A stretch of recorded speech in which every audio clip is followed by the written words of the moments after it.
Pak Arif, oke Pak. Oke, mohon maaf Pak Edi mengganggu waktu istirahatnya Pak Edi. Oh ya, nggak apa-apa, aman aja nih. Baru datang juga saya tadi ngantar anak ke dokter juga baru datang. Aman aja. Monggo Pak Arif, apa yang bisa saya bantu Pak? Oke, ini Pak Edi, jika berkenan nggak mengganggu waktunya, ini Pak, saya bermaksud ingin meminta tolong ke Pak Edi itu minta waktunya sebentar untuk ini Pak, dalam rangka mengerjakan tugas pendidikan guru penggerak Pak. Oh iya iya. Sudah loka berapa Pak Arif sekarang? Ini masuk ke loka 4 Pak, rencananya Sabtu ini Pak. Lokanya Sabtu ini. Dan besok hari Kamis ini Pak, Kamis ini nanti ada penilaian pembimbingan individu, pengajar praktek datang ke sekolah itu. Hari apa? Kamis, tanggal 15 Kamis. ini. Nggih. Kamis besok itu. Nggih, lusa. Kayaknya pas ada MGMP tuh MKKS Pak Arif. Oh, di luar sekolah ya Pak ya, Pak? Di di SMK 1 Rantau di Wadah Pak Udin. Tapi kemarin aku udah ketemu juga lawan Pak Agustin tuh. Pak Agustin sama ya dulu sama-sama ngajar di Poltek juga aku. Nggih, Pak, ngajar di Poltek pernah. Sama ketemu Pak Agustin tuh. Nggih. Ya nggak apa-apa, nggak harus ada saya kan? Pak Agustin. Nggih. Oh iya, salam ya nanti sama Pak Agustin. Nggih, siap Pak. Monggo, Pak Arif, silakan Pak Arif.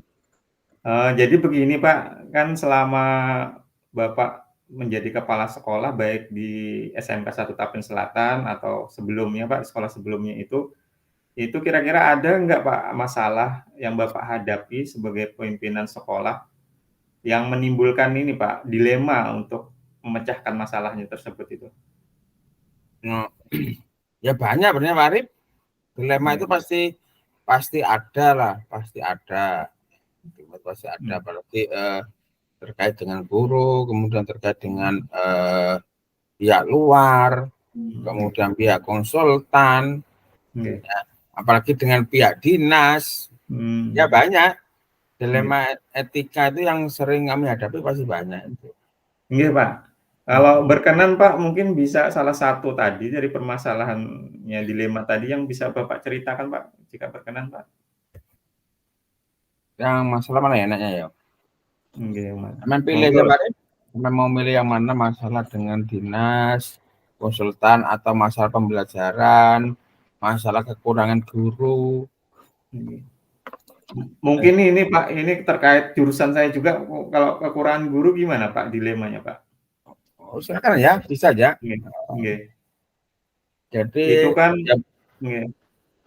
ya memang rata-rata ya, apalagi yang produktif ya, hampir sekalsel tuh ya kami kekurangan sih memang namanya guru produktif. Kekurangan produktif.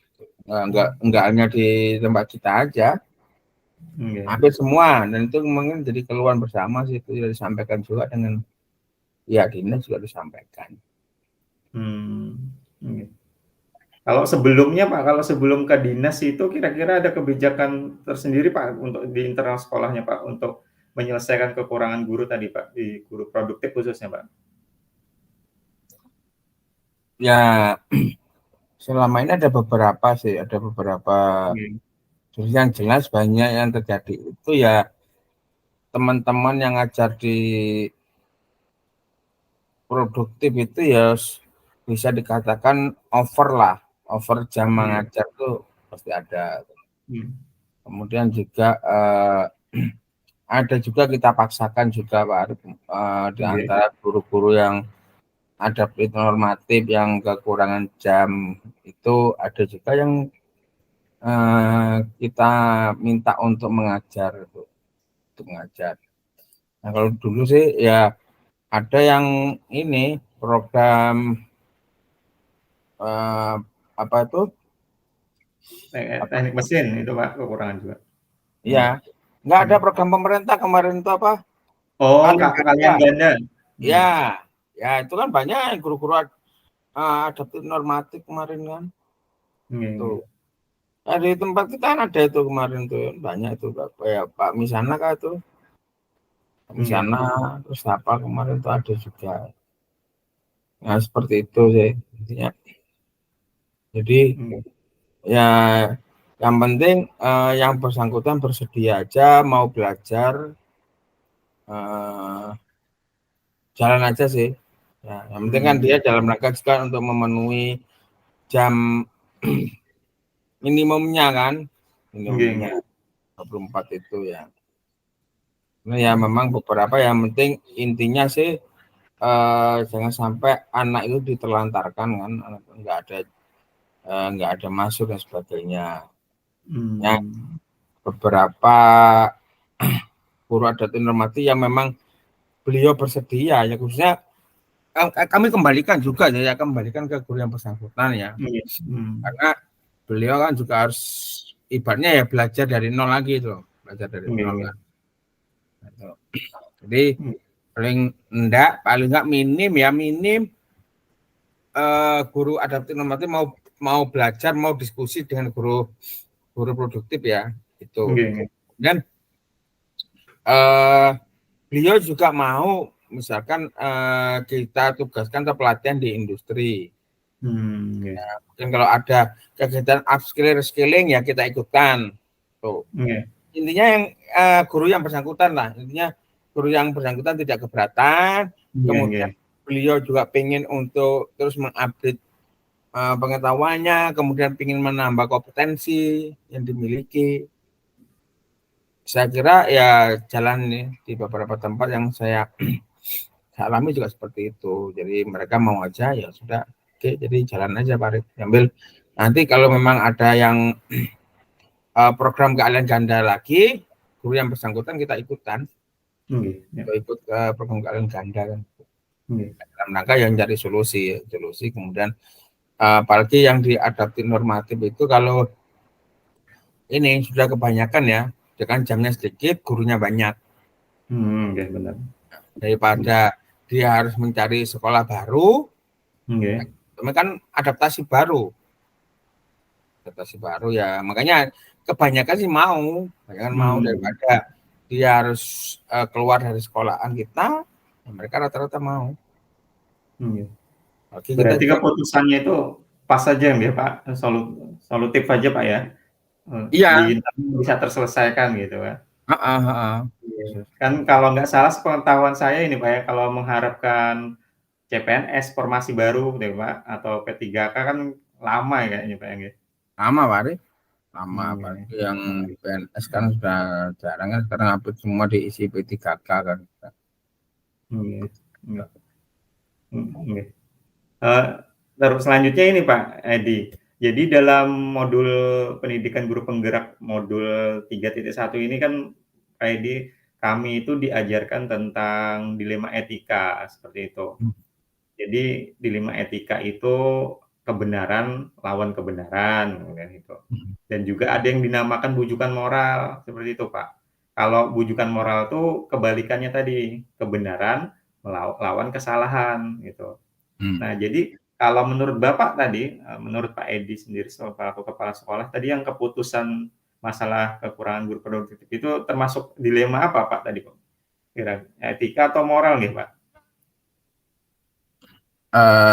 Termasuk dilema etika Pak Arif, termasuk dilema etika ya, karena keputusan yang kita pilih itu sama-sama benarnya sih. Satu dalam rangka untuk memenuhi kekurangan jam ngajar, ya kan. Kemudian salah satu itu adalah beban guru yang bersangkutan. Beliau harus ya tadi hitungannya harus belajar lagi mulai dari nol. Yang seharusnya bukan kompetensinya kan, bukan kompetensinya, Iya. karena ada permasalahan yang kita hadapi sama. Ya akhirnya ya bisa katakan juga win-win solution juga sih akhirnya. Win-win solution terhadap guru tersebut gitu loh. Jadi beliau juga berpikir balik ya.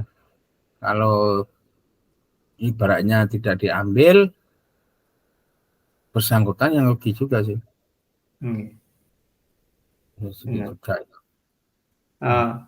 Berarti itu Pak ya, siswa belajar dengan didamping guru itu terpenuhi, Pak, ya?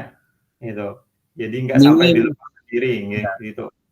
Walaupun minim. kira-kira ada dampaknya nggak, Pak, untuk ke siswa bahwa, akibat latar belakang dari pendidikan guru tadi beda gitu, kira-kira kompetensi gurunya itu dalam penyampaian ke siswanya itu optimal nggak, Pak, ya, kira-kira selama ini, Pak?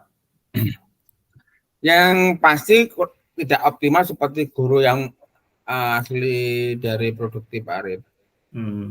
Banyak pasti sesuatu itu pasti ada plus minusnya, pasti ada lah.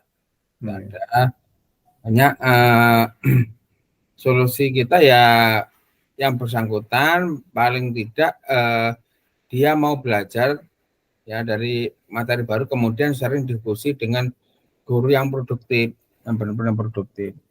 Ya ibaratnya belajar ulang lah. Tapi kan guru-guru kita ini hebat-hebat juga kemarin, asal sebelum baca 5 menit kan terlebih dahulu dari siswanya nih.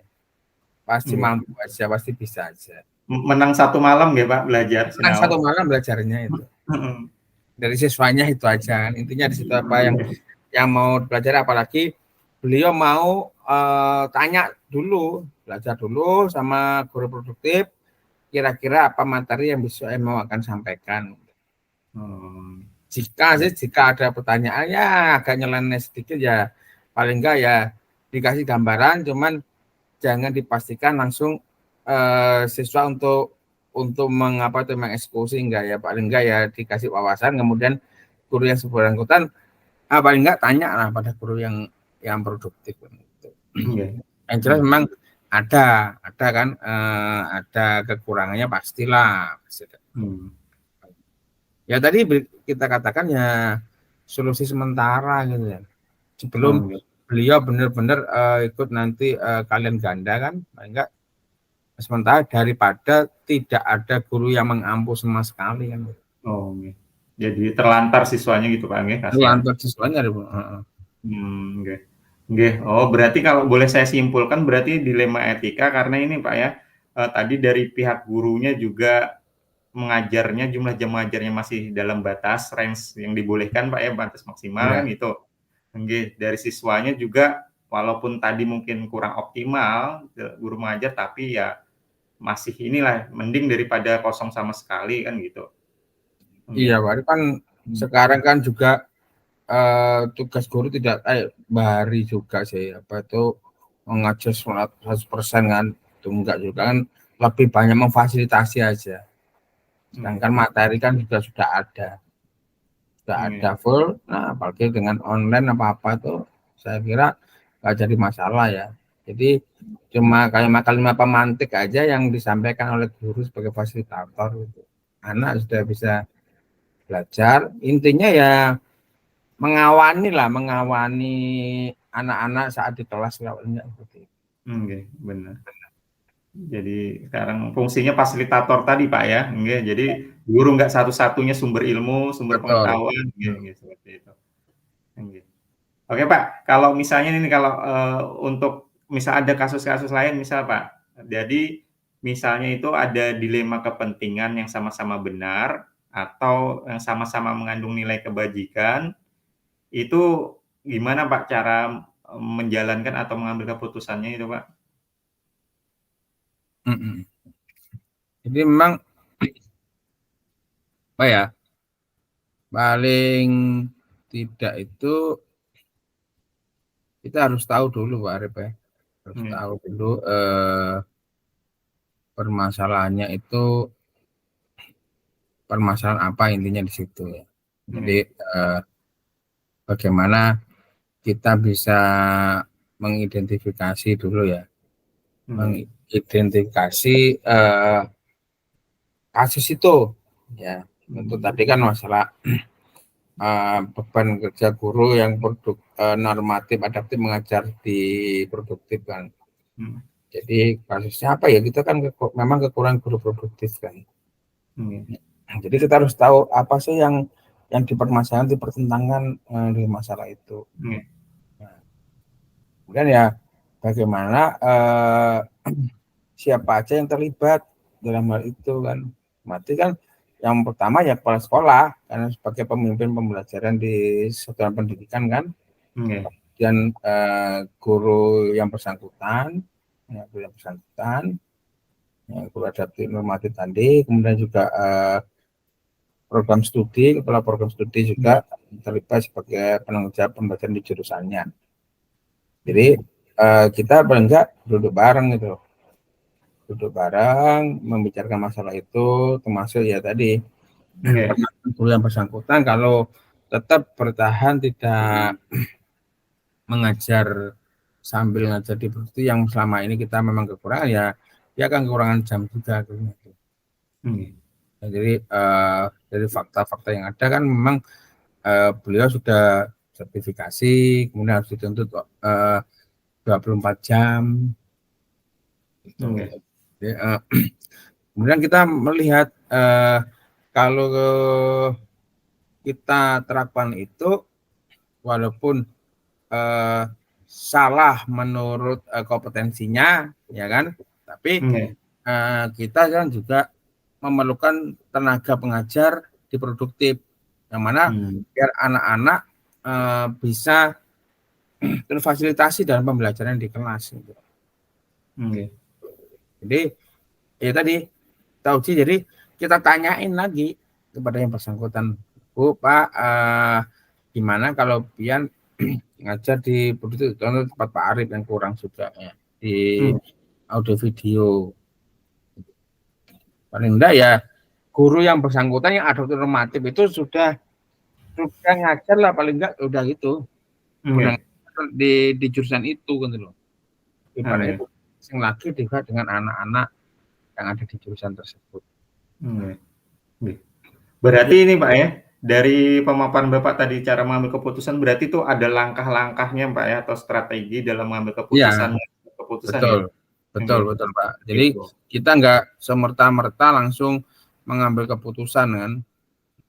Jadi juga kita mengumpulkan fakta-fakta, kemudian melihat nilai-nilai yang bertentangan apa saja.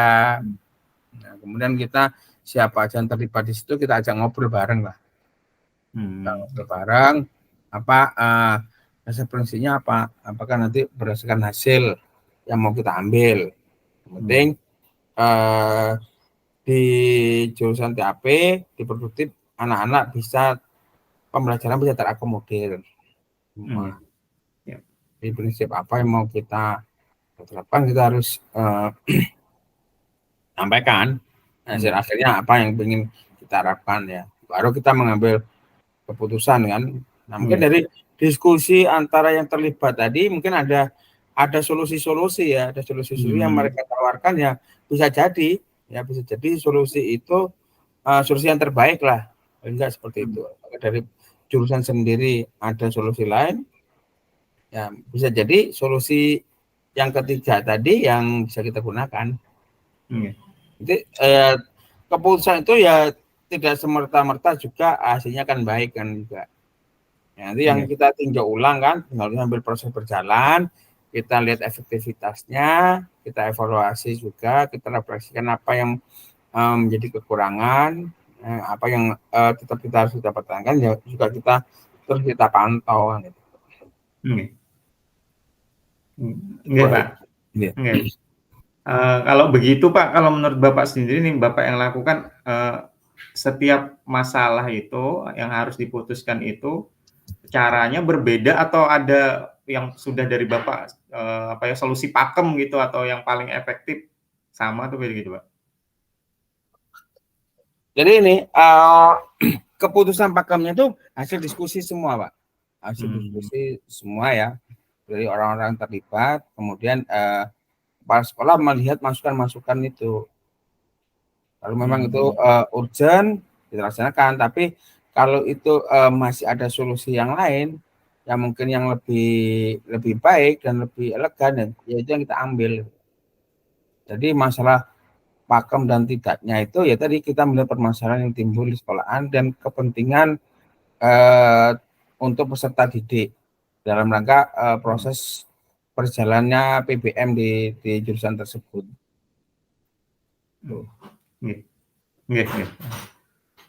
Kalau ini Pak, kalau tantangannya apa Pak? Yang tantangan terbesar itu setiap untuk mengambil keputusan, apalagi yang menyangkut dilema tadi Pak, itu apa Pak yang menjadi tantangan besarnya Pak, terbesar biasanya? Ya tantangan terbesar ya sebenarnya yang bersangkutan, Mbak Rip. Guru yang bersangkutan ya, guru yang bersangkutan itu eh, mau dan tidak aja, mau dalam arti dia mau belajar dari yang awal gitu. Jadi kalau guru yang bersangkutan mau saja itu enak. Jadi kita mau lakukan treatment seperti apa enak. Ya misalkan beliau mau, udah Pak, sebelum ngajar nanti paling enggak satu semester awal ini pian ikut dulu pelatihan. Nah, nanti kami kirim pelatihan di industri. Mungkin pian juga bisa belajar dari materi-materi produktif yang ada, apa yang bisa kita share. Nah, beliau mau belajar dari situ udah luar biasa. Berarti nggak ada tantangan yang terlalu nggak ada, ya cuma satu aja ya tadi yang bersangkutan, guru yang bersangkutan itu. Kadang yang dikhawatirkan kadang tidak terbuka aja. Yang nggak terbuka dia iya teman dalam iyanya dia nggak menjalankan. Nah itu kadang situ sehingga pada saat proses pembelajaran anak-anak banyak berkeluh kesah. Gurunya nggak bisa, gurunya ini itu. Maksud saya ya udah kalau yang nggak bisa tuh apa silakan yang bersangkutan cerita lah. Jadi kami bisa mengambil solusi ke depannya. Ya, tadi misalkan kita magankan kah atau kita undang industri kah untuk ke sekolahan. Jadi belajar bareng dengan guru-guru produktif. Enggak seperti itu. Berarti kalau saya tarik kesimpulan mungkin ini Pak ya, kalau ada permasalahan apapun itu dikomunikasikan bersama gitu Pak ya? Iya, betul. Iya, nggih. Jadi komunikasi kuncinya seperti itu Pak Ya, ya? dikomunikasikan.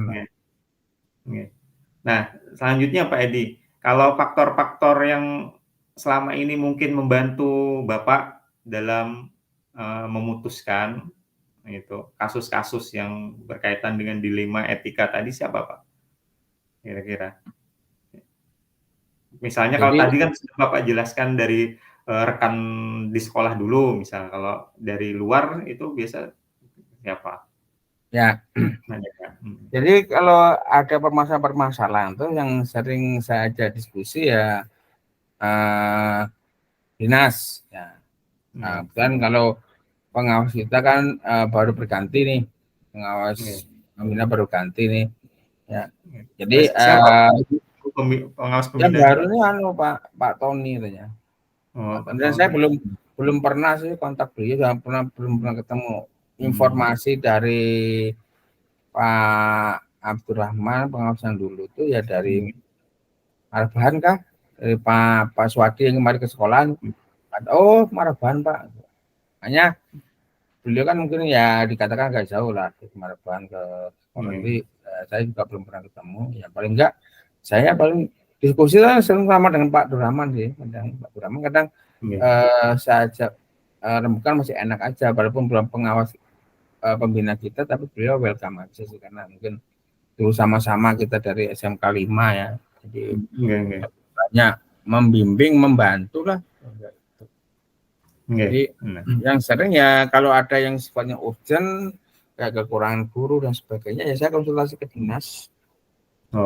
Diminta solusi ke dinas, kan ada ke depan ada P3K, jadi kayak punya Samen kemarin kan sudah saya sampaikan kekurangan guru itu, kemudian ada P3K yang masuk dengan jurusan yang sama, ya udah yang langsung saya suratin dinas untuk minta ditempatkan di tempat kita. Seperti itu Pak. Jadi kita faktor-faktor yang mempermudah ya dinas pendidikan, kemudian pengawas pembina kita yang dulu tuh ada ya ini diskusi, saya sering kadang diskusi sama waka-waka setiap hari habis upacara itu waka-waka saya panggil, jadi mereka juga menyampaikan juga permasalahannya apa. Nah, kalau saya ada permasalahan saya sampaikan saya sampaikan di forum evaluasi mingguan tuh saya sampaikan ke waka-waka. Ini Pak, kalau boleh tahu tadi kan ada pihak dinas juga yang Bapak ajak konsultasi gitu. Itu langsung ke kepala dinasnya atau ke bagian mana Pak kalau boleh tahu Pak? Kalau untuk masalah guru ya ke GTK. Gitu. Ya kalau masalah proses anunya ya di SMK, di KPU SMK. Jarang Pak, mana Pak kasus untuk yang teknis itu ya hampir nggak ada yang sifatnya general baru ke Pak Kadis sih. Tapi yang hal-hal teknis saya ke Pak Kabit aja cukup. Kabit Pak Kasih sudah terselesaikan. Kalau kemarin juga yang masa permintaan guru-guru produktif kan saya sampaikan aja ke Pak Kabit. Ya, Pak Kabit langsung emang follow up ke BKD kan gitu. Siap, Pak. Oke Pak, ini sebelum kita akhir Pak, pertanyaan terakhir Pak, izin. Dari semua yang kasus tadi yang di depan yang Bapak sampaikan, kemudian cara-caranya menyelesaikannya itu ya Pak, itu kira-kira pembelajaran dari pengalaman Bapak tadi dalam mengambil keputusan itu apa Pak yang bisa kita ambil Pak, yang untuk saya khususnya pribadi ini Pak? Ya, jadi untuk yang sifatnya kasus ya, jadi kita harus tahu kasus itu masuk kategorinya rujukan moral kah atau derima etika, kita harus tahu dulu. Ya, kalau rujukan moral sudah jelas, karena yang dipertentangkan adalah benar dan salah. Kalau saya ngomong rujukan moral benernya ini seorang pimpinan atau pembelajaran itu banyak ada kepentingan tertentu ya, ada kepentingan tertentu yang ada pada dirinya. Dia yang tahu kan kepala sekolah sendiri. Tapi kalau kita melihat sudah kelihatan kok itu salah. Ya kita sandingkan dengan aturan itu sudah salah. Benar mungkin dikatakan dan hal mencari kebenaran sudah. Karena namanya aja rujukan moral, jadi adanya itu dalam diri orang kepala sekolah atau pemimpin pembelajaran itu ada sendiri muncul itu sudah salah. Yang agak sulit ini ya yang memang itu kita mengambil keputusan yang mana masalah yang kita hadapi itu memang semuanya benar, mempunyai argumen yang sama-sama benar. Sedangkan kita mengambil keputusan harus mengambil salah satu dari kasus yang sama-sama benar tadi. Itu yang sulit ya, yang agak sulit, walaupun sulit itu relatif juga sih. Sehingga kalau masalah dari etika ya, pertama kita pahami dulu nilai pertentangan apa sih, nilai pertentangan itu apa yang muncul di situ. Kemudian masalah itu muncul tuh siapa aja yang terlibat di sana, itu siapa saja. Ya. Dan kita harus menggali fakta atau mengidentifikasi ya dari permasalahan tersebut. Jadi fakta-fakta yang muncul, timbulnya masalah itu karena apa, kita gali terus. Ya. Dari permasalahan-permasalahan yang ada, ya kita uji. Ya, jika kasus ini, masalah ini, seperti ini solusinya. Kalau ke ini sudah salah, nggak perlu lagi kita ya perdebatkan. Ya. Jadi kita harus menguji dari kemungkinan solusi yang mau kita ambil. Apakah itu pendekatan kita melalui uji regulasi, melalui peraturan-peraturan, ya mungkin uji intuisi juga bisa dengan perasaan kita ya. Sebagai pimpinan kan merasakan ini kurang bagus juga dan sebagainya. Atau uji publikasi ya. Kita sampaikan apakah melalui forum-forum rapat pleno dan sebagainya, atau rapat-rapat seperti yang saya lakukan dengan Waka sama Katas. Kita sampaikan permasalahan tersebut, mereka menanggapinya seperti apa itu. Seperti apa. Itu kan nantinya pun akan terlihat itu ya, akan terlihat sekali ya. Situasinya seperti ini. Nah, kemudian kita harus bisa melihat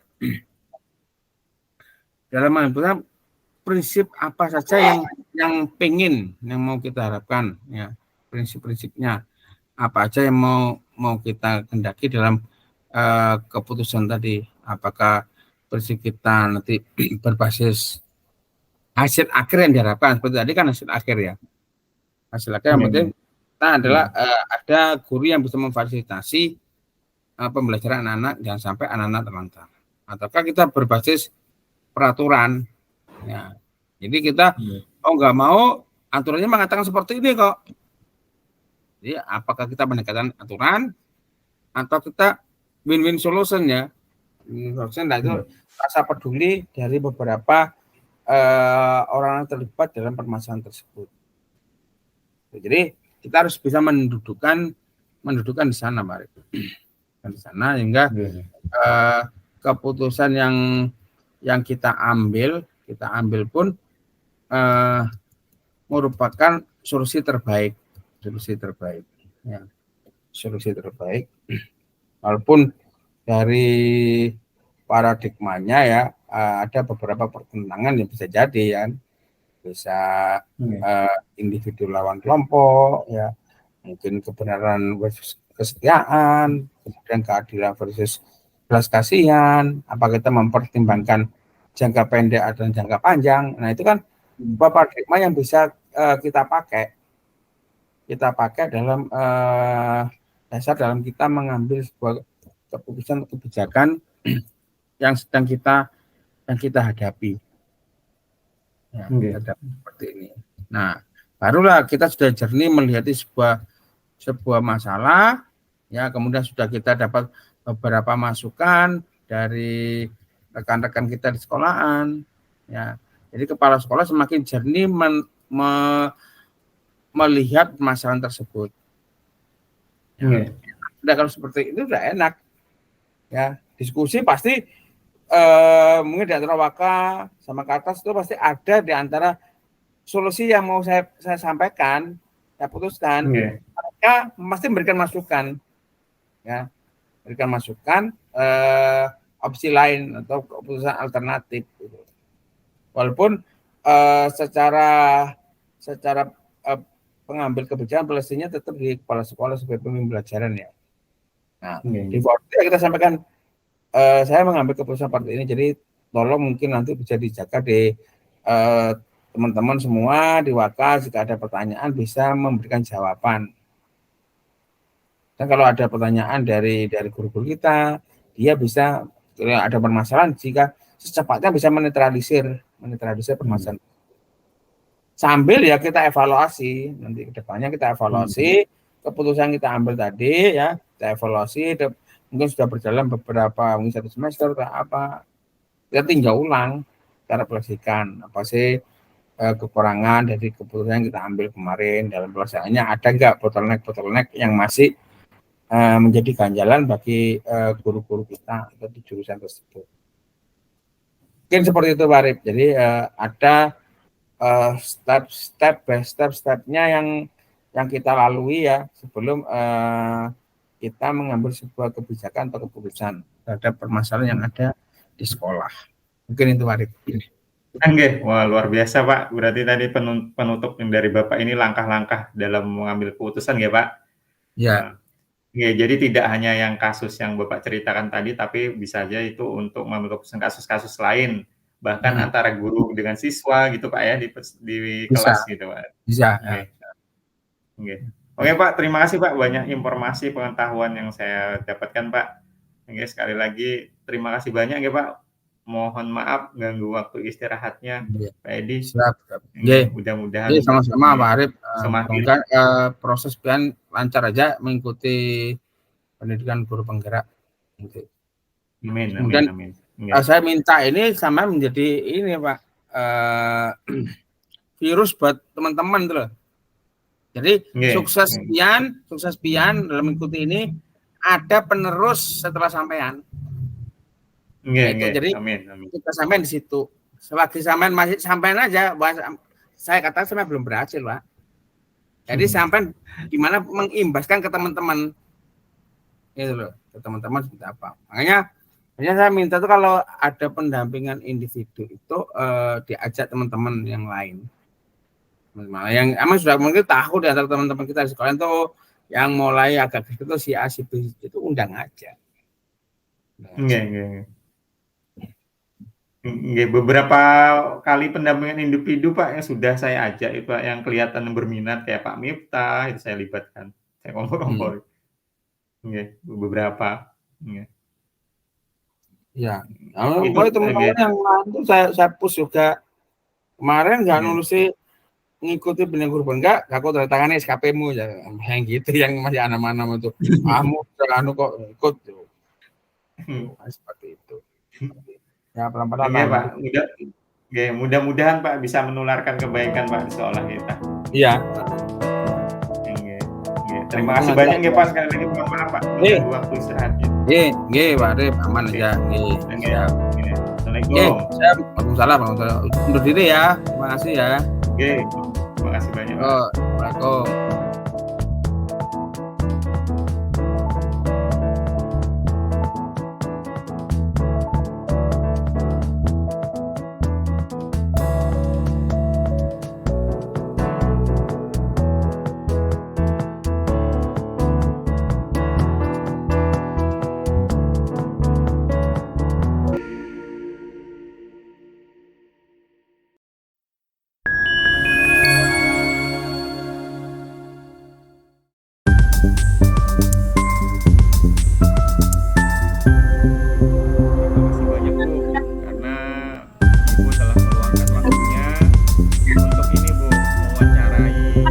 Ini terkait dengan pendidikan guru penggerak yang saya ikut.